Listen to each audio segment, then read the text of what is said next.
Welcome back, guys. It's August 7th, 2011.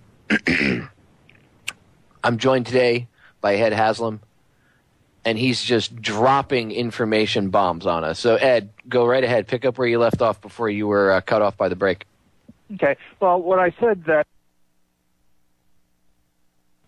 Judith Very Baker to me, and they decided not to air her story, but I wanted to get to know her better and know who she was and stuff, and so we arranged to meet. I got to know her, and I eventually, it took a long time, but I eventually wrote several chapters about her and included that in Dr. Mary's Monkey, which was released in 2007. And I also included a chapter on Lee, who I had sort of studiously avoided, because now I can no longer avoid him, because what Lee was doing was he was basically, Judy was a technical resource. She was an asset that they needed to do this, handle the cancer-causing viruses and make the biological weapon, and they needed somebody to take care of her, because she was like 19, 20 years old at the time, and really had never been out of Bradenton much, her little town in Florida, and she was now in Big Sin-Sick, New Orleans, and they needed somebody to take care of her and get her to places and show her where her cover job was. And Lee sets her up with a cover job down at the Riley Coffee Company, and finds her an apartment and helps her get around and everything. And so they're in daily contact for months, 4.5, 5 months, between April and September.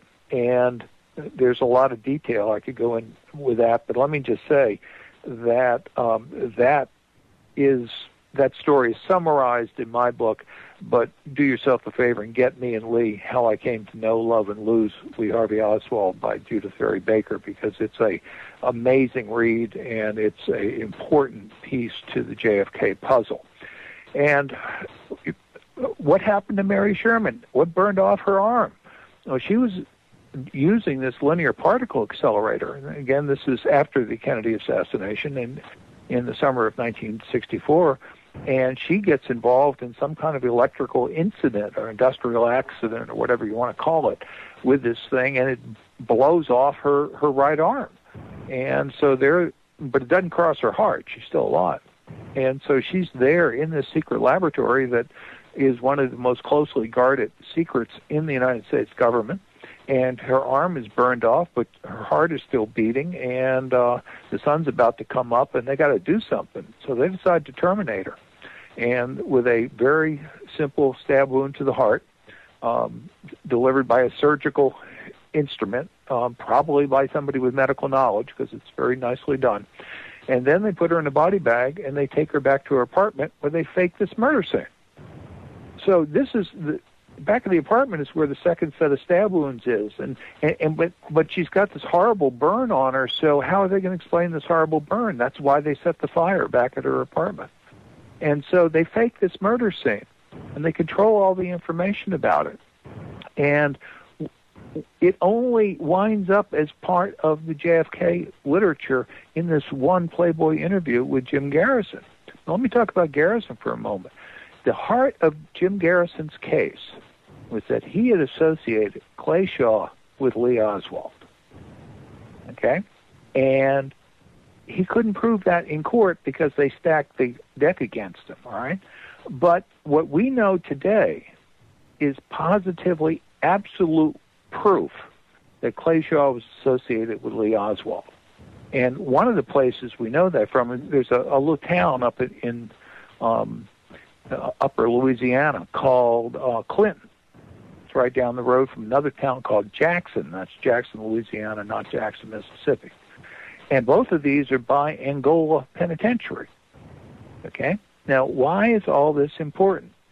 Well, in Clinton, Louisiana, which is the county seat, the parish seat up there, right in front of the courthouse, Lee Oswald is seen with Clay Shaw. Now, how do we know it was Lee Oswald there? Well, these people were planning to do something in the area. What they were doing was they had developed this biological weapon, and it killed the mice and gave them cancer. It killed the monkeys and gave them cancer.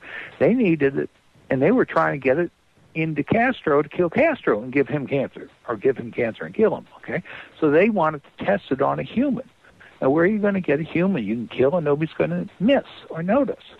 Well, how about death row over in Angola? So they got somebody to agree to take this patient from Angola and bring it over to the East Louisiana Mental Hospital in Jackson, Louisiana.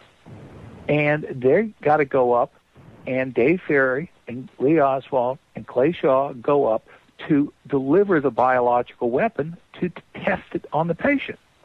Okay? But they don't want to wait in this little town of Jackson, Louisiana, because, it'll look kind of suspicious. They're in this big black Cadillac and everything else. So they drive over by the courthouse figuring it's going to be a hot afternoon in Louisiana in August, and nobody's going to be around. And they'll just wait by the payphone for the phone call because nobody's got cell phones. It's 1963.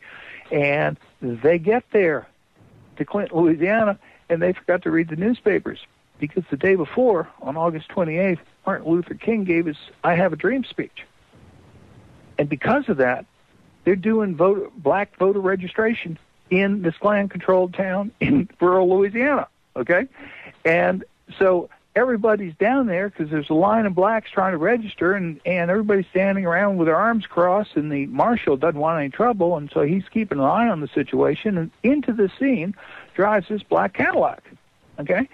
So he goes over to the Cadillac and says, here's my badge, let me see your ID. Who are you? And the guy driving the car takes out his driver's license, shows it to him, and says, I am Clay Shaw of the International Trademark. Okay? Now, we know this because we have the town marshal's congressional testimony on it, which was marked secret and hidden from us for 16 years until the Oliver Stone movie came out. But we know... Yeah, when the JFK movie touched on this. Right. Well, we know Clay Shaw was driving the car. Okay. They show you him sitting outside the car, leaning against it, and outside where the voter registration office was. And we know Lee Oswald got out of the car because Lee went and tried to register to vote. You figured they'd let him register because he's white, right? Even though he doesn't live in the area. So Lee actually signs the voter registration thing. So they got Lee's signature there, and they got Clay Shaw driving the car. And therefore, we are now able to say 100% for sure that Jim Garrison's central thesis of Clay Shaw was involved with Lee Oswald in New Orleans doing some kind of secret stuff in 1963 was true. And what were they doing? They were injecting this patient, this prisoner / patient at the mental hospital. They injected him with a biological weapon to see if it would work. And then 2 days later, they need to know, and Lee drives Judy back up to this area. It's about 3.5 hours north of New Orleans. It's a long drive, up there and back. I mean, it's a full day. And she goes in and does a blood test and confirms that the cancer has kicked in. And the next day, she is sent out of town, and they're now right at September 1st. And dig this, you remember all that stuff with Lee handing out the Fair Play for Cuba things in New Orleans, all that commie stuff he was doing, and the media appearances? That's all in August. You know what he does in September? He sits around and reads books. Does absolutely nothing political. Hang on right there. We're going to pick up with the Lee Harvey Oswald connection to all this when we get back. Go check out Ed's website, drmarysmonkey.com. Spell out the word doctor, marysmonkey.com. We'll be right back.